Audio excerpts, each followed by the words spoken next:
This presentation is made possible by the Foundation for Child Development.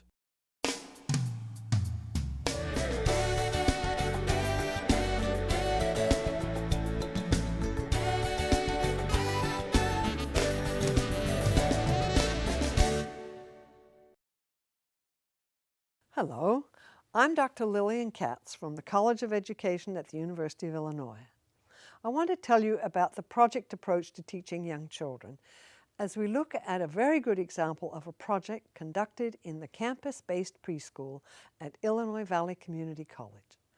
As you'll see in the pictures, these preschoolers investigated automobiles. Then they built their own car, not one that you or I could take a drive in, but one that took plenty of work and challenged these young minds in many ways. This project provided many different kinds of learning, not only about things around them, but also about how to work together to solve a variety of intellectual, social, and emotional problems. It also produced a great sense of satisfaction with what they accomplished. The car project took place at Illinois Valley Community College in Oglesby, Illinois. That's about 90 miles southwest of Chicago. One of my former students, Sally Beneke, was the head teacher at the Illinois Valley Community College preschool and was responsible for the program at the college. She wrote a report about the car project that she called Rearview Mirror. She called it that to indicate that it includes her own reflections on the wide variety of events the project included over a period of about 4 months. You'll hear from Sally in a few minutes. The children here are between the ages of 3 and 5. At the time of the car project, the children were almost all children of students who attended the community college. The children's attendance pattern was irregular because they attended only when their parent was in class. It just so happens that the preschool center, it's really just one room, is in the same building as the automotive lab where the auto mechanics are trained. The proximity of the auto mechanics lab led to an opportunity for these preschoolers to study automobiles firsthand, and that led them to build their own car. Now here's Sally with more about the car project. At our center, we use ongoing collection of observations of children and samples of their work to assess each child's progress and performance. At the end of the fall semester, I took some time to look through each child's portfolio to think about how I could plan curriculum that would be engaging for them and would help to grow their knowledge, skills, and dispositions in the coming semester. I believe that when teachers collect portfolio work and observations in a systematic way, that they can be more confident that no child in their classroom will fall through the cracks and that they can assess and plan for each child fairly.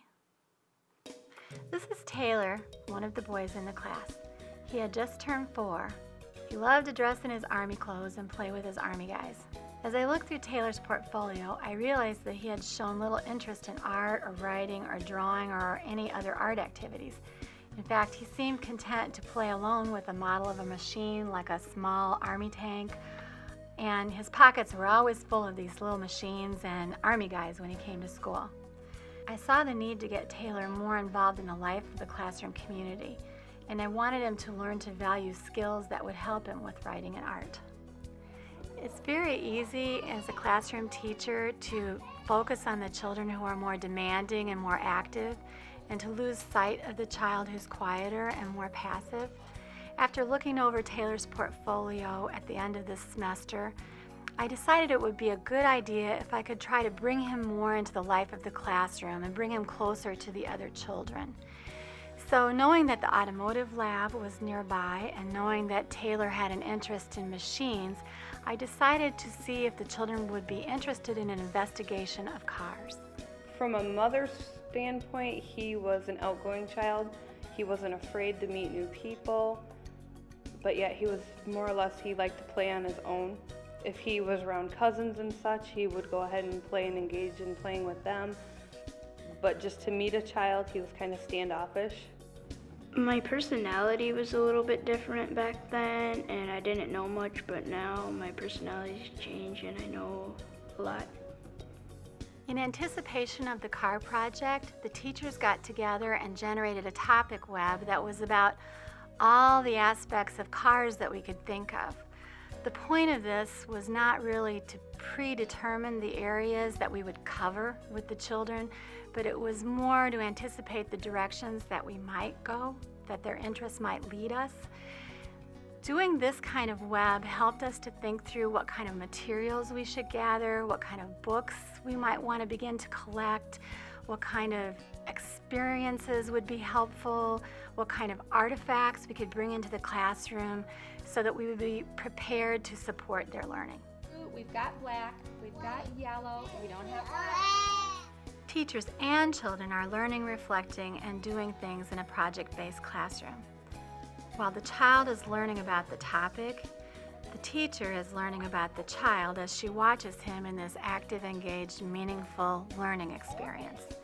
She watches the child, reflects on the knowledge, skills, and dispositions that she sees, and then acts as a catalyst to stimulate further growth. The teacher has to stay one step ahead so that she can stimulate the child's learning, curiosity, or consolidation of ideas. Creating a topic web is the beginning of the cycle of teaching. A dictated web is a really helpful way for young children to organize and record their ideas. They can remember the relative placement of their words on the paper, and they can use that as a tool to remember what they said and what other people in the class said about the topic. The CAR project is just one example of how teachers might integrate project work into the curriculum for young children. At the Valeska Hinton Early Childhood Education Center in Peoria, Illinois, teacher Judy Cagle's class investigated babies. In this case, the project was started when 2 of the children had new siblings. The 3, 4, and 5-year-olds here completed a variety of activities related to babies. Among other things, the children visited the nursery in a local hospital to observe newborn babies there. They also designed and created their own cradles using cardboard boxes. Some of the boys in Mrs. Cagle's class were eager to take part in the construction of the cradle. Sewing the box was a favorite part of the process. Open your eyes. Open your eyes. Open your eyes.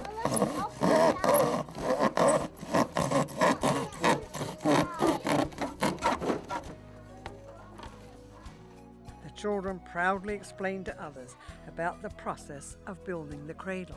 It would like stretch. It would stretch out and wouldn't walk anymore. Well, you're thinking Braxton has an idea. Go ahead, Braxton. Cause babies cry because they always want their bottle every day. Mrs. Cagle frequently used circle time to invite the children to add to the topic web about babies. On this day, you can see them adding their ideas about things that would make a baby cry to the topic web. Each child's progress on a variety of skills is noted in his or her portfolio. Teachers add notes about the child's accomplishments and challenges. The baby project was thoroughly documented too. A large display with plenty of photos is on the wall in the hallway right outside of Mrs. Cagle's classroom. You will see lots of comments from the children at various stages of the baby project. Projects are usually done in 3 phases. The first phase is to get the children to share with each other something about what experiences they've already had with the topic, in this case with cars, and for the teacher to find out what the children already know, what they already understand, and what they misunderstand, and what they might be most interested in learning more about. This phase usually ends with agreement on what they're going to investigate further and with planning how they'll go about it, who is going to be responsible for what, and what they will need to get the work done. This car project gave the children a chance to pose questions, to generate their own theories and predictions about what the answers would be, and to interview experts, in this case, the auto mechanics instructors next door.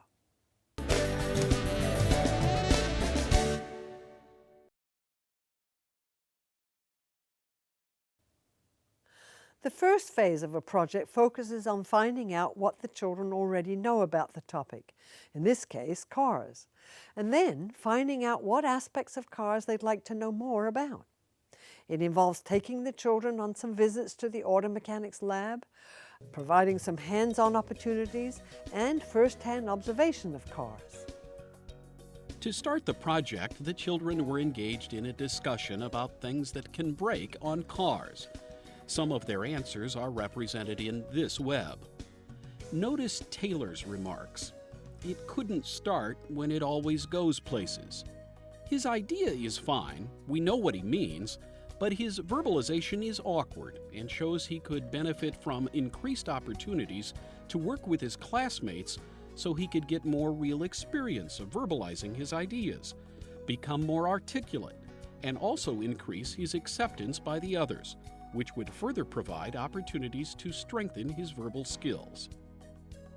The children began exploring cars with some hands-on experiences.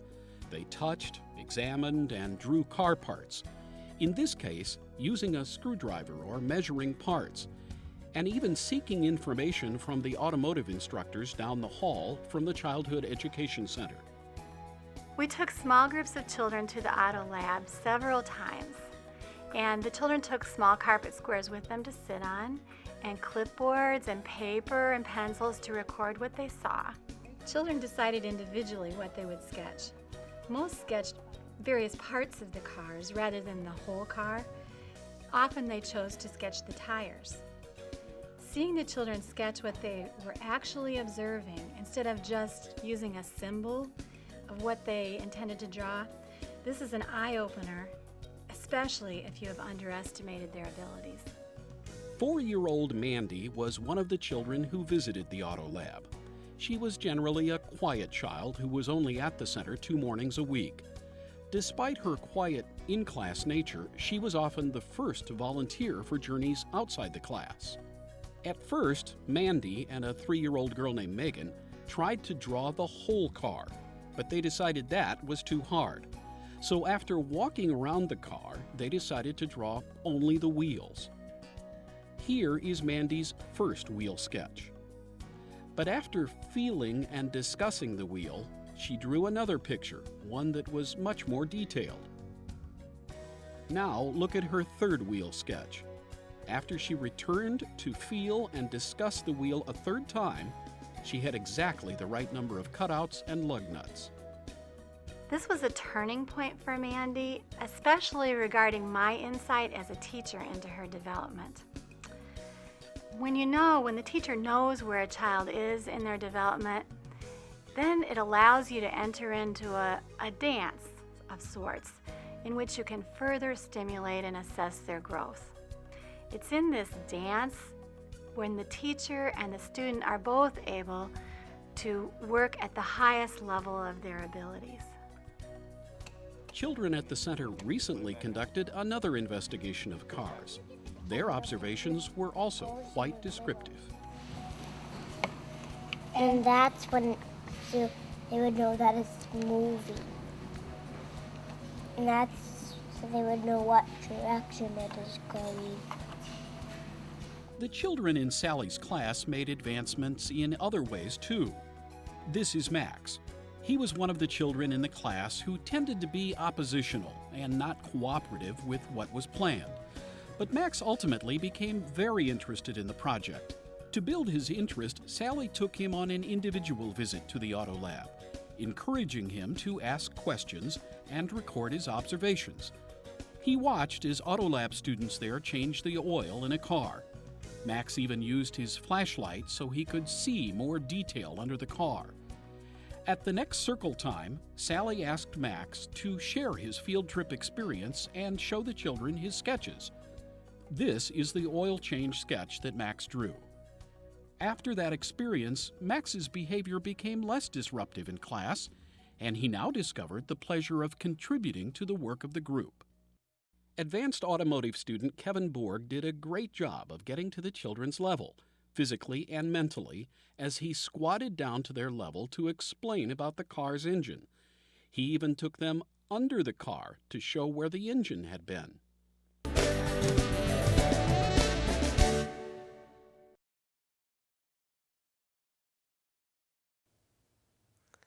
The second phase of the car project was the construction of the car itself. In this case, the teacher provided an opportunity for the children to express their own creativity. They also learned to face challenges and to experience the satisfaction of undertaking their own big project. Know that the children will encounter problems in this phase, but watch how they solve problems on their own. There's little doubt that the children's visit to the Auto Lab set Taylor's mind in motion and jump-started his idea to build a car. When Taylor returned from the Auto Lab, he went to the block area where we had put a lot of the materials that we thought the children might use to construct small cars, because at this point we didn't know that this project was going to be about cars. We were anticipating that possibly it would be about the Auto Lab itself. So, we put these materials there thinking the children might want to make small cars and make, lifts and things like they would have in the Auto Lab. But Taylor built something totally unexpected and really unique. He built his own version of the engine that we had seen when we were in the Auto Lab.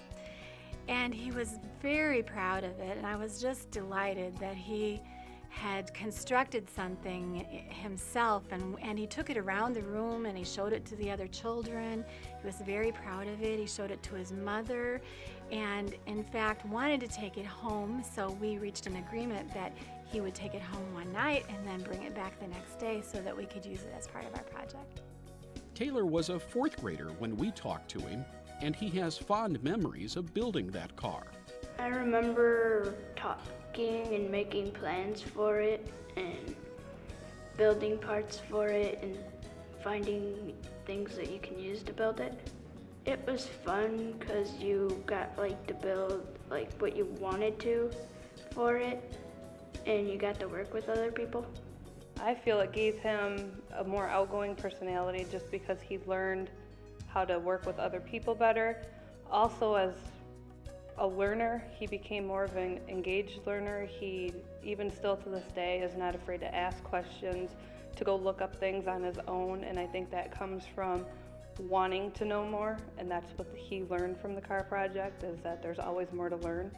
One day, soon after the field trips to the Auto Lab, Sally overheard Max tell Taylor that they should build a big car, and Taylor agreed it was a good idea. When Sally asked them where they wanted to build their car, Taylor laid his motor down in the middle of the project area and said, "Right here." Max and Taylor then shared their idea with the rest of the class. This was the first time that I tried a project with children who had varied attendance patterns at school, and I was curious to see whether it would be more difficult to do a project and sustain a project with children who did not attend regularly. But my experience with this project has actually been that it's to the teacher's advantage to use this approach with children who have varied attendance patterns.